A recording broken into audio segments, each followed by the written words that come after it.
जय श्री राधे कृष्णा दोस्तों। केतकी का पति और केतकी ठाकुर जी और किशोरी जी को बहुत मानते थे और उनकी कृपा से उनके घर जुड़वा लड़कों ने जन्म लिया।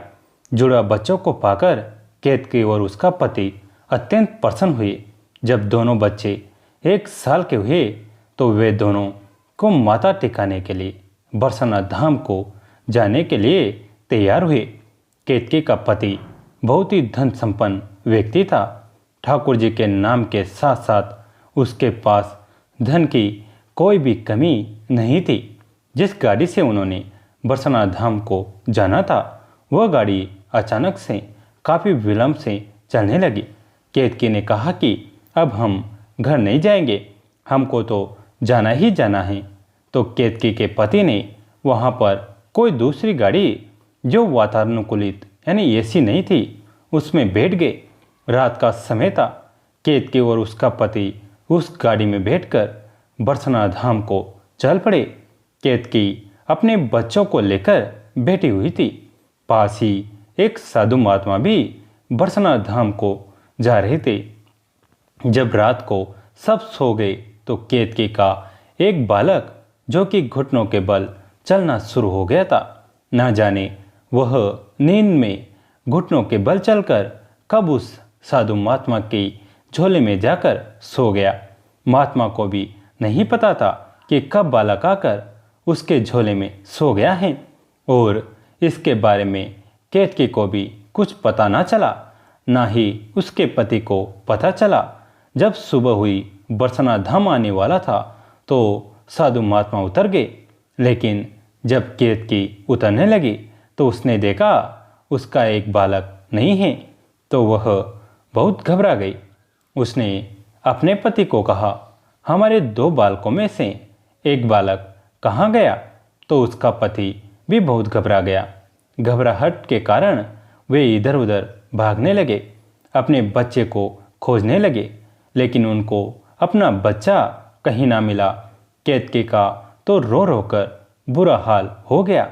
वे रो रो कर कह रही थी, किशोरी जी, ठाकुर जी, हम तो आपके दर्शन करने आए थे, अपने बालकों को आपके यहाँ माता टिकाने आए थे, लेकिन यह क्या, मेरे दोनों बालकों में से एक बालक कहाँ चला गया?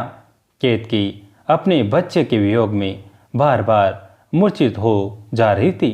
उसका पति कभी बच्चे को संभालता तो कभी केतकी को। केतकी जब भी होश में आती अपने बच्चे के बारे में पूछती, लेकिन उसका बच्चा बहुत ढूंढने के बाद भी ना मिला। किशोरी जी को जो इच्छा थी उसका पलना तो कहीं और लिखा हुआ था। केतकी निराश होकर अपने पति से बोली कि मैं अब दर्शन करने नहीं जाऊंगी, जब तक मेरा बालक नहीं मिलता तब तक मैं किशोरी जी और ठाकुर जी के दर्शन नहीं करूंगी। उसके पति ने उसको बहुत समझाया, लेकिन केतकी की ऐसी दुर्दशा देखकर वो भी उसको ज़्यादा ना कर सका और वापस रोते बिलखते घर को आ गए। और उधर जब महात्मा ने बरसाना धाम जाकर जब अपने झोले को खोलकर देखा तो उसमें एक बालक को देखकर वो हैरान हो गए कि यह मेरे झोले में बालक कहाँ से आ गया। वो इधर उधर बाहर निकलकर देखने लग गए, लेकिन उस बालक के माता पिता के बारे में कुछ पता ना चला। अब थक हार कर महात्मा ने उसको किशोरी जी का बालक समझकर अपने पास ही रख लिया। वह महात्मा किशोरी जी का अत्यंत भक्त था। वह हर रोज लाडली जी के मंदिर की खूब सेवा किया करता था। वहाँ किशोरी जी के वस्त्रों को व्यवस्थित करता, किशोरी जी के मंदिर की बुहारी करता और साथ साथ में बालक को भी ले जाता और धीरे धीरे बालक में भी उस साधु के संस्कार आने शुरू हो गए। सब काम करने के बाद वो बालक और महात्मा मधुकुरी मांगकर अपना पेट भरते। अब धीरे धीरे बालक बड़ा होने लगा। अब किशोरी जी की सेवा करते उसको किशोरी जी की हर अदा के बारे में पता चल गया था। कब किशोरी जी प्रसन्न हैं, किशोरी जी को आज कौन सा वस्त्र धारण करने का मन कर रहा है, कौन सा भोजन पाने का मन कर रहा है, उसको किशोरी जी के हाव भाव से पता चल जाता था। तो वह गोसाई जी को बोलता, किशोरी जी को आज यह भोजन का भोग लगाए, यह वस्त्र धारण कराए। गोसाई जी उसका सब कहना मांगते थे और उसको किशोरी जी का बेटा कहते थे। अब वह बालक 12 वर्ष का हो चुका था। केतकी अब तक अपने बेटे को ना भूल पाई थी और ना ही वह कभी उसके बाद लाडली जू के दर्शन करने को गई थी। एक दिन केतकी के पति को बरसाना धाम के पास ही किसी काम से जाना था, तो वह वहाँ पर गया। तो उसको बहुत इच्छा हुई कि आज किशोरी जी का दर्शन किया जाए। केतकी को बिना बताए ही वह किशोरी जी के दर्शन करने को चला गया। जब वह वहाँ पर लाडली जू के दर्शन कर रहा था, तभी उसे वहाँ पर एक बालक दिखाई दिया। उसको लगा कि इस बालक को मैंने कहीं देखा हुआ है, क्योंकि जुड़वा होने के कारण उसके बेटे की शक्ल उस लड़के से मिलती जुलती थी।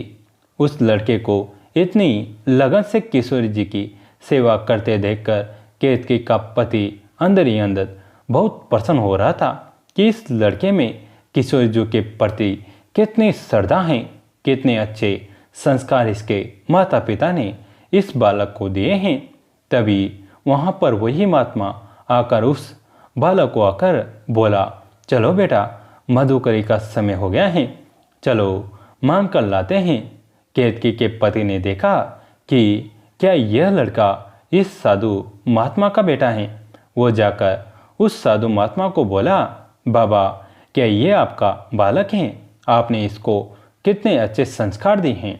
बाबा ने केतकी के पति को झुककर राधे राधे कहा और कहा कि मैं इसका पिता नहीं हूँ, इसके माता पिता तो किशोरी जू और लालजू हैं, मैं तो सिर्फ इसका नाम का बाबा हूँ। इसको किशोरी जू ने मेरी झोली में डाला था। केतकी का पति बोला, मैं कुछ समझा नहीं। महात्मा जी बोले कि मैं लाडली जू के प्रांगण में खड़ा हूँ, इसलिए झूठ नहीं बोलूँगा। उसने बताया कि कैसे उसको बालक गाड़ी में से उसके झोले में मिला था। केतकी का पति यह सुनकर हैरान हो गया। उसने महात्मा जी को कहा, आप कृपा कर सब कुछ विस्तार से बताइए। बाबा ने बताया कि आज से 12 साल पहले कैसे यह बालक उसको मिला था। तब यह बालक 1 साल का था। यह बात सुनकर केतकी का पति काफ़ी देर चुप रहा। उसको कुछ सूझ नहीं रहा था। वो कभी बालक को देखता, कभी साधु महात्मा को देखता और कभी किशोरी जी की तरफ देखता। ये कैसी लीला है। किशोरी जी, एक दिन ऐसा था कि आपने हमारा बालक हमसे छीन लिया था और आज इतने वर्षों बाद इस रूप में मेरा बालक मेरे सामने आएगा, यह तो मैंने सोचा भी नहीं था। उसने बाबा को बताया कि उस समय मैं और मेरी पत्नी उस गाड़ी में सफ़र कर रहे थे, तभी हमारा भी एक बालक गुम हो गया था। तब से मेरी पत्नी का बहुत बुरा हाल है। महात्मा ने कहा, यह किशोरी जी की लीला है, किसको कहाँ पलना है यह तो वही जाने। केतकी का पति झोली फैलाकर उस बाबा के चरणों में पड़ गया और कहने लगा, कृपया मेरा बालक मुझे वापस दे दो बाबा। मेरी पत्नी का इसका इंतज़ार करते करते बहुत बुरा हाल हो गया है। महात्मा ने कहा, यह मेरा बालक नहीं है, यह तो किशोरी जी का बच्चा है। आप लाडली जू से आज्ञा लेकर इसको ले जा सकते हैं। उस बालक को जब पता चला कि मैं इस महात्मा का नहीं बल्कि जो व्यक्ति सामने खड़ा है उनका बालक हूँ, उसको तो विश्वास ही नहीं हुआ।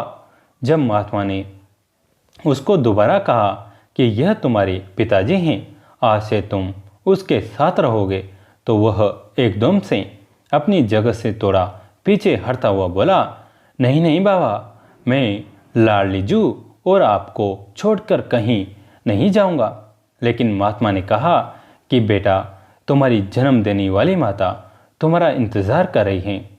उस बालक को महात्मा ने इतने अच्छे अच्छे संस्कार दिए थे कि वह अपने पिताजी की और माताजी की व्यथा को सुनकर उसका मन पसीज गया। किशोरी जी की आज्ञा लेकर अपने पिता के साथ अपने घर को चला गया। अपने खोए बेटे को अपने सामने पाया तो केतकी को विश्वास ही नहीं हो रहा था। जब उसके पति ने उसको विश्वास दिलाया कि हमारा ही बेटा है, कैसे वह महात्मा के झोले में चला गया था, तो फिर केतकी ने अपने बेटे को बहुत प्यार किया। अब उसका बेटा वहीं रहने लग पड़ा, लेकिन उसका मन तो किशोरी जी के चरणों में लगा हुआ था। उसका यहाँ पर रहना बहुत मुश्किल हो रहा था। उसको महात्मा बाबा और किशोरी जी की बहुत याद आ रही थी, लेकिन वह अपने माता पिता को भी दुखी नहीं करना चाहता था। अब उसके पिता ने उसको पढ़ने के लिए स्कूल में दाखिल करवा दिया, लेकिन पढ़ाई में उसका बिल्कुल ध्यान नहीं लगता था। जब भी वह कभी अपनी कॉपी किताबों को खोलता तो उसको बस किशोरी जी और ठाकुर जी की कभी नृत्य करते नजर आते और कभी निकुंज में व्यवहार करते नजर आते। वह अपनी किताबों को देख देख कर आंसू बहाता रहता, लेकिन किसी को पता न लगने देता। परीक्षा के दिनों में जब भी वह परीक्षा देता तो उसको कुछ न समझ आता कि वह क्या लिख रहा है। उसको तो बस हर जगह किशोरी जी की नजर आती। उसकी आंखों में आंसू बहते जाते। आंसुओं से न जाने क्या लिखा जाता कि वह हर कक्षा में पास हो जाता। अपने माता पिता के घर आने के बावजूद भी वह अपने कमरे में नियम से सुबह 4 बजे उठकर किशोरी जी का ध्यान करता और मानसिक रूप से किशोरी जी के प्रांगण की सोनी सेवा करता। किशोरी जी के वस्त्रों को व्यवस्थित करके रखता। किशोरी जी को स्नान करवाता। किशोरी जी को नए वस्त्र धारण करवाता। उनकी इत्र सेवा करता। इत्र सेवा करने के बाद उसके हाथों में लगा हुआ इत्र वह अपने वस्त्रों से पोंछ लेता था। वह किशोरी जी की मानसिक रूप से सेवा करता, लेकिन जब उसका ध्यान टूटता तो सचमुच उसके वस्त्रों में से किशोरी जी के इत्र की सुगंध आ रही होती थी, लेकिन उसने कभी भी इसके बारे में किसी को कुछ नहीं बताया था। उसके माता पिता उसको कई बार पूछते कि बेटा तुम्हारे वस्त्रों में कैसी सुगंध आती है, लेकिन वह मौन रहता, कुछ न बोलता। केतकी अपने दोनों बेटों को पाकर बहुत खुश थी। अब वह चाहती थी कि वह जाकर किशोरी जी को धन्यवाद करके आए। एक दिन उसने अपने पति को कहा कि चलो बरसाना धाम को चलते हैं, तो उसके पति ने जल्दी से हामी भर दी। केतकी अपने दोनों बेटों को लेकर बरसाना धाम को गई। बरसाना धाम पहुंचने पर जब वह निज महल में पहुंचे तो वहां के गोसाई भागे भागे उस लड़के के पास आए और बोले, लल्ला जब से तुम गए हो किशोरी जी के मुख पर अजीब सी उदासी थी, लेकिन आज तुम्हारे आते ही देखो किशोरी जी का चेहरा कितना अच्छी मुस्कान कर रहा है। आज तो किशोरी जी को प्रसन्न देखकर लालजू भी कितने प्रसन्न हैं। तभी वहाँ पर महात्मा भी आ गए और उस बालक को अपने गले लगा लेकर बोले, अरे बेटा जब से तुम गए हो तब से किशोरी जी रोज मेरे सपने में आते हैं और मुझे रोज ताना देते हैं कि मेरे बालक को कहाँ भेज दिया। ये सुनकर केतकी और उसका पति एकदम से हैरान हो गए। तभी गोसाई जी ने उस बालक को बताया कि जो तुम रोज सेवा करते थे, ना जाने किशोरी जी की वह सेवा हर रोज कैसे अपने आप ही हो जाती थी। उनके कपड़े हमें बिल्कुल सही ढंग से व्यवस्थित रूप से पड़े मिलते थे। उनके कपड़े धुले हुए मिलते थे। ना जाने तुम्हारी कमी कौन पूरी कर जाता था। वो बालक एकदम से हैरान हो गया कि क्या मेरी मानसिक रूप से की गई सेवा भी किशोरी जी ने स्वीकार की। केतकी और उसके पति ने देखा कि वास्तव में आज किशोरी जी और लालजू अति प्रसन्न मुद्रा में उसके बेटे को निहार रहे हैं। ऐसे लग रहा था जैसे वह बाहें फैलाकर उसको गले लगाना चाहते थे। किशोरी जी की ऐसी ममता अपने बेटे के प्रति देखकर केतकी की आंखों में आंसुधारा बहने लगी। वो कहने लगी, मैं कितनी सौभाग्यशाली हूँ कि मेरे बेटे को किशोरी जी ने अपनाया है। बेटा जो मेरे पास केवल 1 साल रहा, मेरा उसके बगैर रो रो कर बुरा हाल था, लेकिन यह तो किशोरी जी के पास 12 साल रहा है। किशोरी जी तो उसकी माँ बन चुकी थी, तो उस किशोरी जी को भी इस बालक की याद आती होगी। उसने किशोरी जी की चरणों में जाकर उनसे क्षमा मांगी और कहा, हे लाली जी, मुझे क्षमा कर दो, यह मेरा पुत्र नहीं, यह आपका ही पुत्र है। आज से यह आपकी सेवा में रहेगा, आप ही इसकी माता हैं। बस अपनी कृपा दृष्टि सब पर बनाए रखना। मैं धन्य हूँ जो मेरे लाल को आपने अपना लाल माना और उसको इतने अच्छे संस्कार मिले। आज किशोरी जी के प्रांगण में एक अजीब तरह की धूम थी। शायद किशोरी जी को अपना पुत्र वापस प्राप्ति की खुशी थी। आज हर तरह से राधे राधे क्या जप हो रहा था। आज केतकी भी खुश थी, वह बालक भी खुश था, लाली जी भी खुश थी और चारों तरफ खुशी का माहौल था। जय हो मेरी ममतामयी करुणामयी लाडली जी सरकार की। राधे राधे तो बोलना पड़ेगा। जय जय श्री राधे। दोस्तों कैसी लगी आज की कहानी कमेंट करके ज़रूर बताएं। वीडियो को लाइक करें, चैनल को सब्सक्राइब करें। दोस्तों कमेंट में राधे राधे जरूर लिखें। धन्यवाद दोस्तों।